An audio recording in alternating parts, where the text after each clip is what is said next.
How you guys doing? And welcome on in. I am the Gingerbeerdman, and today we're going to finish the rest of the Tome 23 Cradle and Grave. So, of course, as always, I'm not going to be doing the talking. I'm going to let the narrator do all the talking. I'll just be flapping through, and I'll talk to you at the end. I guess it's sort of like an ASMR kind of deal, but yeah, I will talk to you guys then.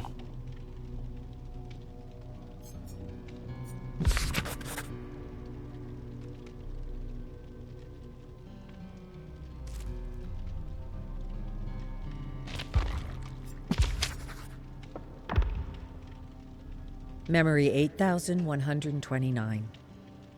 Renjiro sees Kazan ahead in the moon's dim glow. His son is a hulking man, even more intimidating under slabs of armor. They stop 10 feet apart, two silhouettes in the night. The unmasked face, barely illuminated by the moon, is his son's. Not an Oni, but a boy, intoxicated on power he wields over the weak. It is Renjiro's duty to punish the crime and return honor to the Yamaoka name. Kazan is not just powerful, but fast. He preys on weakness. The men unsheath their katanas. Renjiro assumes a defensive stance. He focuses on his injuries, the bruises over his body. His shoulder drops, sword dipping slightly. Kazan reacts, taking an aggressive stance.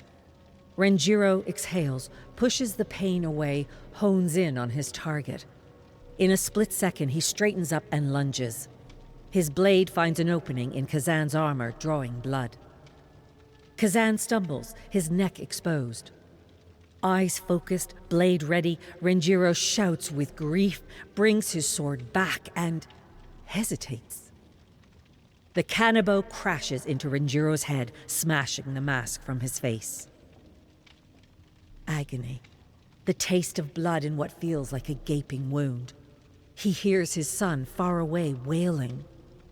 His heart races, gushing blood from his body, and then slows. Calmness descends. Ethereal dreams fade into nothing. Silence. A lack of anything. A whisper? A tug at his barely conscious mind. The blood on his skin turns to ice.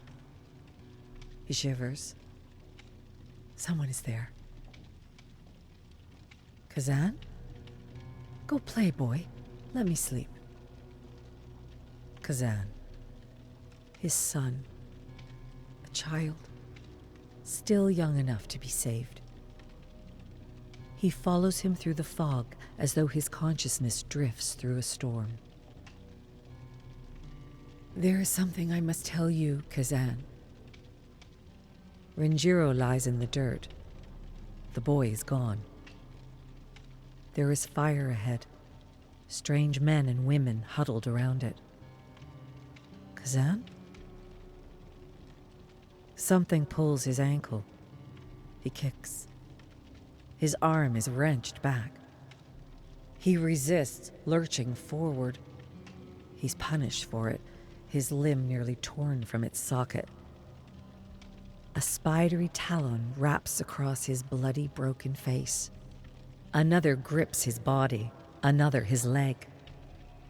It drags him through darkness, twisting, pulling, squeezing, as if unsure whether to abduct, strangle, or tear him apart.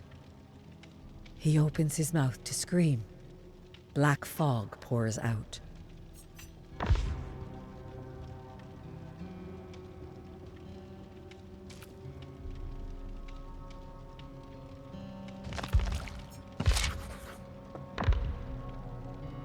The Creeping Fog 1.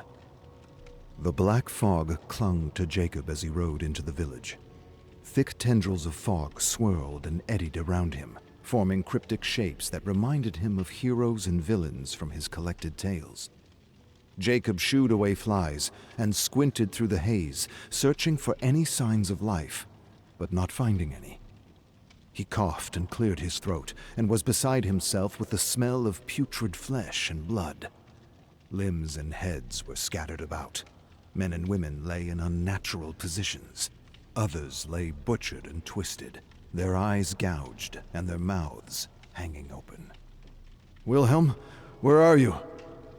His hand instinctively moved to rest on the hilt of his dagger. Long and deep shadows shook and shuddered with hidden menace, as if the darkness held secrets of the unknown and unknowable. Jacob could feel his heart racing as he scanned the abandoned streets of the village for something, anything, and he found nothing. There was an oppressive silence, save for the caw of crows and the wind howling through small, crumbling stone homes. Something was watching him. He could feel it in his bones. Just as he seemed ready to call out his brother's name, a tiny figure sprang from the shadows, startling his horse so that it reared and almost thrust him to the ground.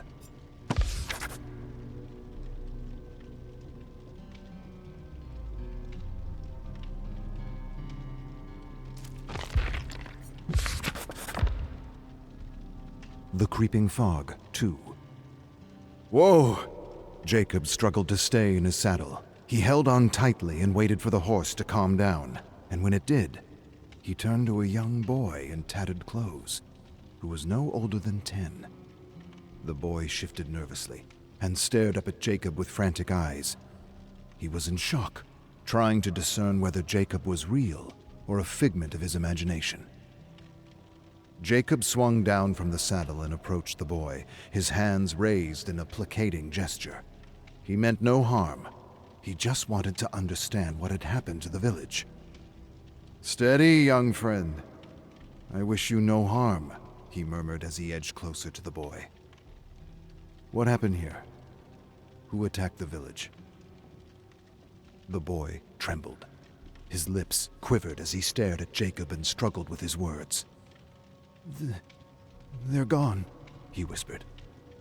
"The fog, it took them." Jacob's brow furrowed. He didn't understand. The boy was describing the fog as though it were a living thing. He kneeled to the boy's level, ignoring the chill seeping into his bones from the damp and bloody ground. "What's your name, boy?" Jonas," the boy stammered.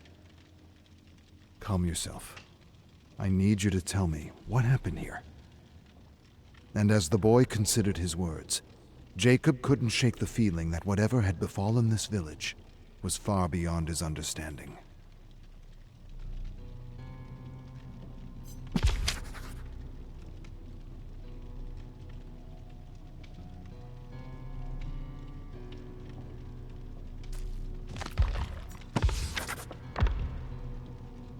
The Creeping Fog, 3. Jonas's words tumbled out of his gasping mouth, his small frame shaking like a tree in a storm. "It was Father first. He went out to check on the sheep but never came back.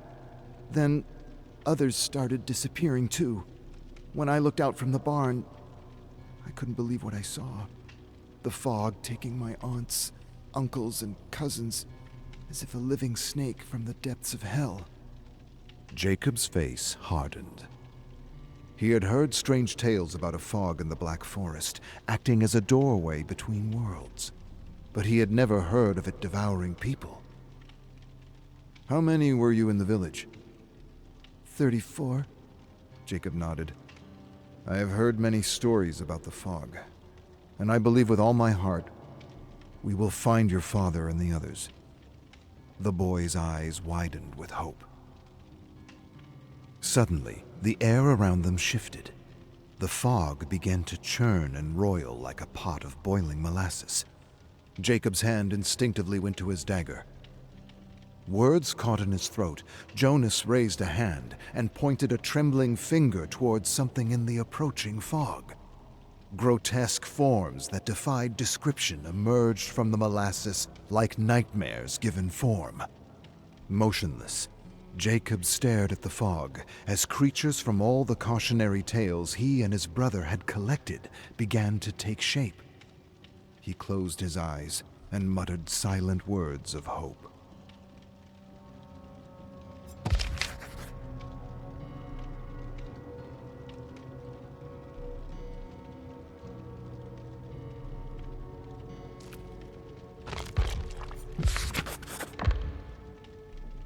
The Creeping Fog 4. Jacob opened his eyes and reached for the dagger at his belt. He stopped breathing, his eyes widening as he absorbed the advancing darkness. Then, from the encroaching fog, a tendril shot toward Jonas, curling around his ankle like a deadly snake. Suddenly, the boy released a blood-curdling scream, and Jacob lunged forward, but it was too late, and Jonas was instantly yanked away and dragged into the deadly fog as his terrified cries faded into the murk. Cautiously, Jacob went after him, pushing forward into the darkness. It wasn't long before he came upon a monstrous almond tree he half remembered from a fairy tale. It had rotting human limbs as branches, and on those branches dangled 34 heads caught in agonizing screams. Jacob continued through the fog after the boy, swinging his dagger in wild arcs, slicing through the vicious tendrils that reached for him, his movements growing increasingly desperate with each passing second. "Boy, where are you? Speak!" As if in answer, a tendril wrapped around Jacob's wrist. Instantly, he yanked his arm away with a scream. Then he heard something. Something familiar. A voice. It came again and again. "Jacob, help me, brother!"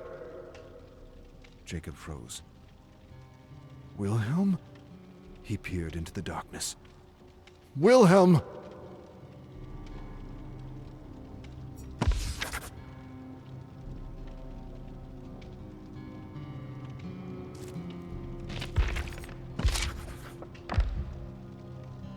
The Creeping Fog 5.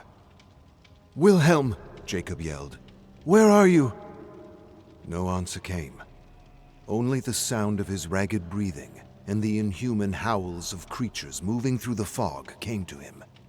Each creature appeared more menacing than the last, as if the fog were inspired by his memories, pulling from a palette of horrors from his fairy tale collection. "Brother, where are you?" Jacob muttered, evading a tendril. "Is this what I get for playing hero?" He remembered their childhood games, and how he'd always play the role of hero in whatever imaginary story they had concocted. There had been so many games, so many stories. He sighed and hoped Wilhelm was okay, wherever he was. As he thought about Wilhelm, tendrils of fog suddenly wrapped around his legs. With a start, he contorted his body and swung his dagger in wild, chaotic arcs, making the tendrils disappear. Still, his movements became increasingly desperate as the tendrils continued to manifest and slither up his body, crushing his chest and lungs. Was this how it ended? Suffocated by fog, attacked by the shadowy creatures from the tales he and his brother had spent their lives collecting? No. His story couldn't end like this. Their story couldn't end like this. With this thought, he summoned every ounce of strength left within, and with a terrible roar, he twisted and broke free from the fog's stranglehold. Instantly, he stumbled backward, gasping for air, the fog suddenly dissipating before his very eyes. Within moments, the village stood silent, bathed in dying sunlight. There was no sign of the horrors that had assailed him just moments before. Somewhere, his horse nickered to let Jacob know he was okay. Jacob took a calming breath and ran a shaky hand through his sweat-soaked hair. He looked down at his dagger in his white-knuckled grip. No blood, no gore, nothing, just clean steel. He didn't understand any of it. Then he felt the presence of things unseen observing him, measuring him, relishing his suffering. He had no idea how to explain it, nor did he think it could be explained.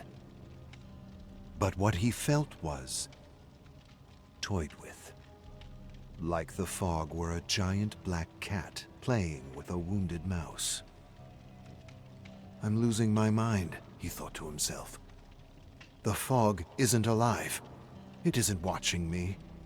I've heard too many stories, and my imagination is getting the better of me.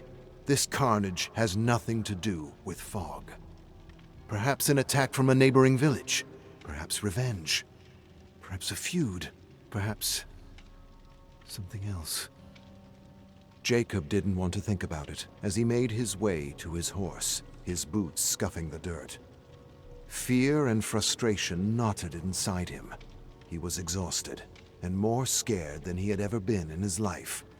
Yet he refused to return home without his brother. And so, Jacob pushed the fear out of his mind and remembered the good nights. The nights when his father would keep them up wide-eyed with wonder, with stories by the crackling fire.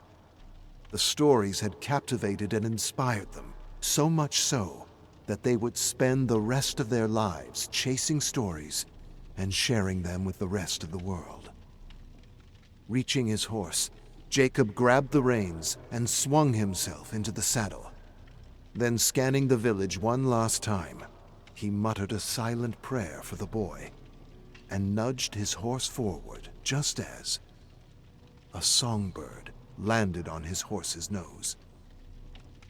The bird glanced at him for a long moment before taking flight, guiding him toward the outskirts of the village, where the road ahead vanished into a dense, shadowy tree line. "Hold on, Wilhelm," he thought. "I'm coming for you, brother." And as he passed beneath the first trees, darkness enveloped them, so that Jacob's hand instinctively tightened on his dagger, ready for whatever horrors might wait in the depths of this dark, twisted fairy tale. And that is it. That is finally all of it for Tome 23, Cradle and Grave. So as soon as the whole entirety of the next Tome 24 comes out, and then I will make the next video and obviously continue on. So if you're not subscribed, please subscribe. I greatly appreciate it if you're interested in this kind of thing, as they're literally all on this channel. All tomes are just literally played, and you can listen to them on your own time. They're here. They have their own category on the channel. So I will see you guys all on the next one. You have a good rest of your day, and I am out of here.